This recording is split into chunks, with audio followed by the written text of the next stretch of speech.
From Cornwall to Birmingham and Johnston and Bexhill, here's Ruben Spar on the radio.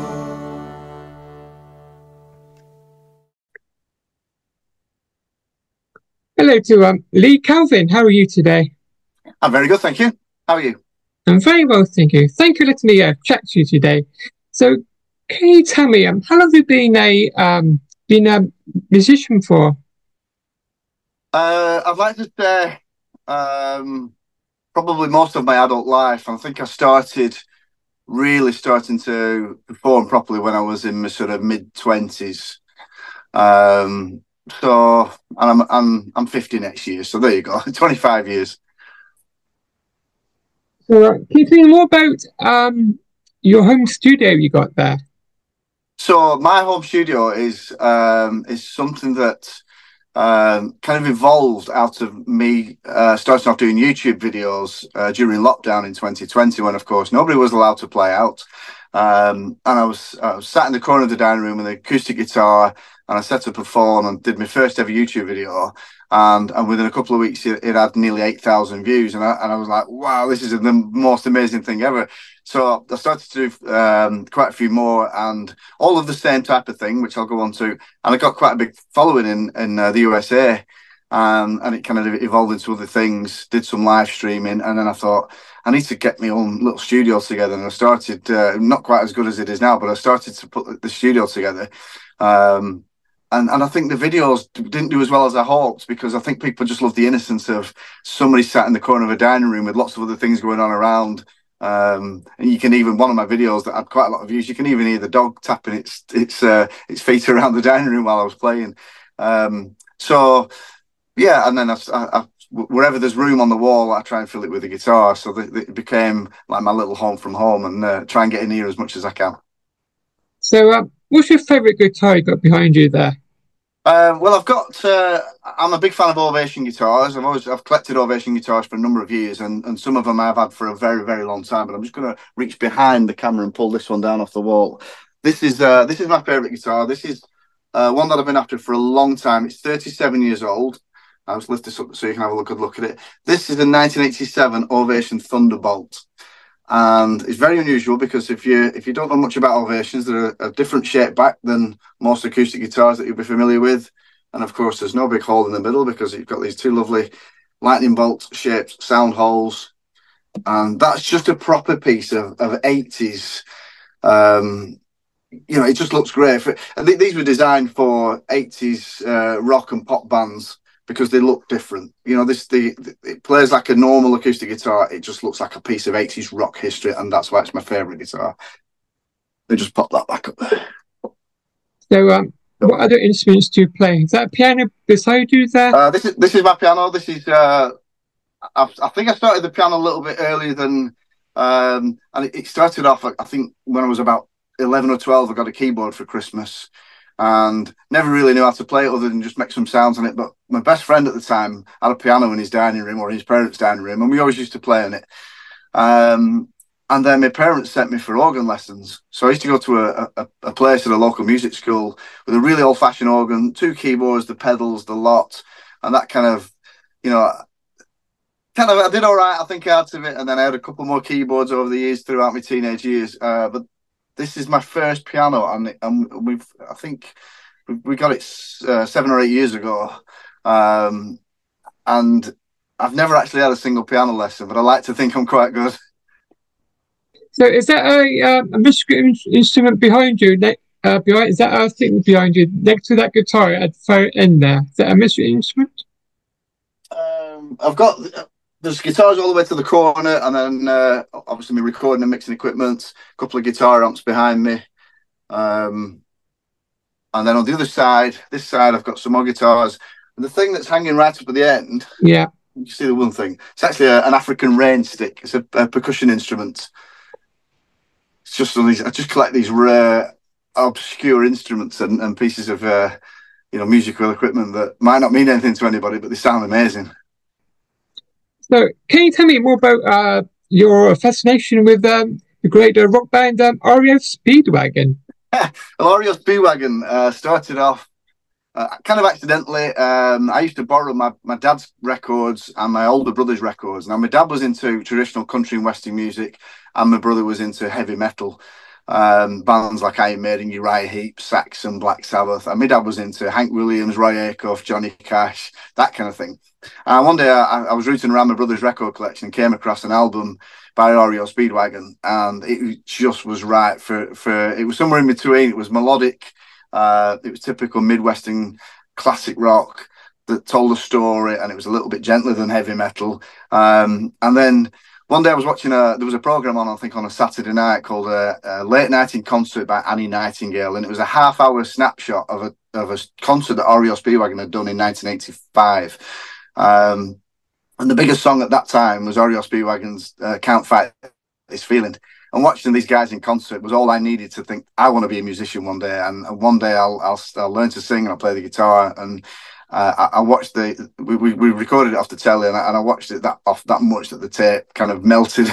And I started buying the records over the years. I used to go to record fairs and find some of their old albums, and then it became a lifelong obsession. And it was 22 years after I'd first discovered them that I finally got to go to one of the concerts and get to meet the band and go backstage, and I've just been in love with them ever since. And it's just been, they've just inspired me to play a lot of their type of music. So generally I like classic rock music, but Speedwagon for me is just they have always been my favourite band and always will be. So what was it like to go into the recording studio to record your debut single? Well, of course, that took a long time to get to do that, and one is because I've just never really had the opportunity to go into a studio and do everything properly, and I had no idea how to publish a record. Lots of people put stuff out on Spotify and iTunes every week, and I'm thinking, where are we? So I got put in touch with this amazing guy called Nick Sagar from 3507 Recording Studios over in Preston in Lancashire, and he just taught me everything. He was brilliant. So I wanted to pick one special song. If it was going to be my first ever song, it was going to be something that meant something to me, and of course a tribute and a nod to Speedwagon. So I chose one of their songs, probably that nobody knows, certainly in the UK anyway, and it was a song that came out in early 2008. Called "I Needed to Fall," and it tells a bit of a story about if you ever hear that song, that's a sort of story about sometimes you need to fall down to get back up to be stronger. It's that kind of thing. If you've ever gone through a midlife crisis and come out better for it at the other end, again, it's that kind of story. So that whole process was just, we did it one bit at a time in the studio, with the idea of doing kind of an acoustic unplugged version, singer-songwriter kind of feel to it. And then we started putting a few more things on. I said, Nick, I want to do the whole thing with this. I want to get... The only thing I can't really do competently is play the drums. So we got a session drummer in called George Whittingham, who's just blew me away with his drums. So everything that you hear on the recording except the drums is me. So we did the guitars, the piano, the bass, obviously the vocals, and then we brought George in to do the drums. And it's just... I wish I could play it live with the band. It's just... To hear everything coming together was just a fantastic experience. So would you like to get a band one day behind you? I would like to do that again. I have done that in the past, and I was in a band. I was in two different bands, which were kind of a classic rock covers band, and then the more later one was a classic rock and originals. So we did some of our own material and wrote our own songs. And that came to an end at the very end of 2005. So there's a big gap between then and now, and I miss it so much. I would love to go back into being in a proper rock band. So it must have been quite hard as a musician during lockdown. So how was that for you? I think that's something that gave me the opportunity to spend just every day at home, just picking up the acoustic guitar, and I never really forgot how to play, but I kind of lost that, just being fluid and just being able to pick up and play songs, and it gave me that sort of push that I needed to and some headspace to think I really miss playing in front of people. And I've done YouTube videos and done some streaming, and you don't get immediate feedback, you don't get the energy from the audience, but it really sort of pushed me, and I'm really grateful for that opportunity to spend some time at home. And it was a great bonding session for my family as well. And out of that came lots of good things, and being able to go out and play again in front of people was just one of the best things that happened. So, are you going to go back in the recording studio soon? Yes, I've got another session.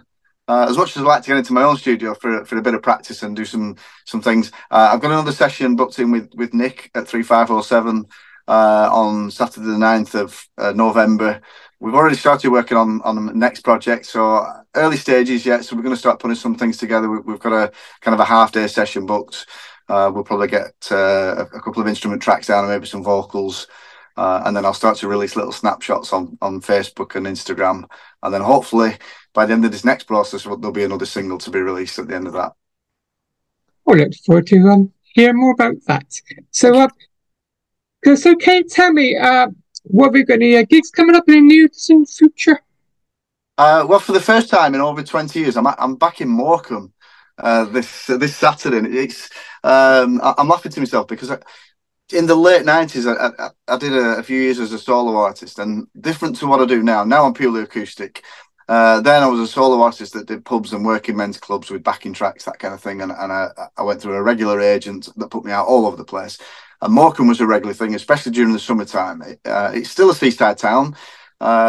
People are familiar with Morecambe because of the Bay, the police drama that was on a few years ago. So I'm really looking forward to that. It's still got some spirit as Morecambe, and I'm excited to go back after all this time. The rest of my gigs over the rest of this month are mostly repeat bookings, some local, some sort of Blackburn, Chorley, Preston, Darwin, places like that. That sort of booked me a few times, and it's nice to get back in front of the people that have seen me before, that know what I sing. So yeah, busy time this month. So can you tell me your involvement with Donna a lot? Because I know she's done some getting you some hits. Donna, I came across Donna accidentally a couple of years ago when I was speaking to a pub over in Blackburn, and they said, "Oh, you've got to go through Donna to book." And I said, "Who's Donna? I don't know who she is." And they gave me a phone number, and I rang Donna, and we had a right good chat. And by the end of the phone call, she kind of done her research a little bit already, and gave me a couple of bookings just to try me out. And I think Donna now does probably a quarter, or if not a third, of all of my bookings. And it's such an easy process. She'll send me a message and say, "Lee, do you fancy this pub? It's this date, it's this amount, this is what you're expected to do," and I can say yes or no. Or there's somewhere where maybe I'm trying to get into a venue that aren't talking to me because they don't know me. I'll have a word with Donna, and she'll say, "Leave it with me." And then a couple of weeks later, I get a message to say, "I've got your booking at whatever venue it is," and it's brilliant. Yeah, Donna. When I first started to talk to Donna's daughter, you will have come across, no doubt, on she's definitely a bit of a TikTok star, and all over Facebook. Just George. Just George is a singer. She's a DJ. She does a bit of everything. And Donna obviously is she's Donna's number one focus. And Donna, I think, along the way, has picked up numerous other artists and numerous venues, and just manages to manage the whole thing. And she's just so easy to work with. It's just great. So, were you thinking about coming to the Midlands? There's some great venues in the Midlands for you to gig at? I think I do need to spread my wings a little bit, because as much as I like doing repeat venues, it's also nice to spread my wings and go to different places, and real live music places are what does it for me. Sometimes I go, and some venues fall into the trap of trying to do a bit of everything. So they'll have, lots and lots of big screen TV showing the football. They'll do lots of food, and the artist almost takes to sort of the back seat and becomes background music. And I really am a performer at heart, and I want to go and play at live music venues where there's an audience that are in to listen to music and to enjoy it and to sing along. So if there's venues in your neck of the woods where I might work, then yeah, absolutely, I would love to. Well, there's a great venue called the where the UB40 played then at King's Heath, called the Hare and Hounds. Right, I'll have to look that up, because that UB40 played there. They have, yep. Their very first, their very first gig there. Excellent. Well, I have played King George's Hall in Blackburn. It was only one song. I'd love to have done a whole gig there, and I was following the footsteps of Status Quo. So, and I kind of milk things like that. So if there's anywhere where there's a big band or a big artist that's been there, I can say I've shared the stage with these people, and I will milk it. I love stuff like that. It's great. So, can you tell me, what's it like being that independent artist? Because you're released your debut single now. So, what's that like? It was quite surreal releasing a single as an independent, because it's something I knew nothing about up until the point of Nick telling me, this is what you need to do. This is how you sign up for it. This is your producer that you need, and your the sort of distributor that you need, and it's so easy, and it doesn't cost very much. It was peanuts. I thought it was going to be thousands of pounds, and it's not. It's a really, really small amount of money to sign up and to get a mechanical copyright license in place if you're copying somebody else's song. So you get everything in place, all the permission, get it out there, and before you know it, you start getting alerts to say your song is now on iTunes. It's on Spotify, and then a few weeks after, I started to see the sort of results and people that were downloading it, and of course, I'm never going to make any money out of it. It's certainly not, my first single, I Needed to Fall. I didn't write the song, so it doesn't belong to me. I've just done a tribute to it. But just getting it out there, and then you start to look at on Apple Music, it tells you who's downloading it and where they are in the world. And there's people in America that, and people in all over the world really that are downloading my song, and that's quite, I was really proud of that. And then I got a message one day out of the blue from a guy called James Romag, who and I just happen to have his book here, which is On Track, and it's everything about REO Speedwagon, every album, every song they've ever done. And James lives in America, and he contacted me on Facebook and just said, I've just come across your song, and it's on Amazon Music, and I've downloaded it. I think it's great. And I was like, wow, this is absolutely amazing. It's how far this little creation of mine that I did all the instruments on has just spread all over the world. And it's just, I would recommend it to anybody, even if you don't think it's very good. Do it and go through the process of getting your song out there in the world. I'm so proud of it, and the next one I want to do even better, and the one after that will be even better. But it's such a rewarding process, and forget about trying to earn any money from it. That's not what it's about. It's and somebody told me that in the UK there's 40,000 songs are released every week, so it's a drop in the ocean. But I've got a song out there in the world, and it's just amazing. I can't stop smiling about it. Something that you should be proud of. Thank you. So finally, can you tell me, listeners, where can I find you on your social media? Sorry, ask me that again, sorry. Where can listeners find you on your social media? Where can you find me? I'm on Facebook as Lee Calvin, and I'm on Instagram as Lee Calvin Music UK. Thank you for letting me chat to you today. No problem. It's an absolute pleasure. Thank you for having me. Enjoy the rest of your day. Cheers. Thank you. And you. Goodbye. Bye. Bye.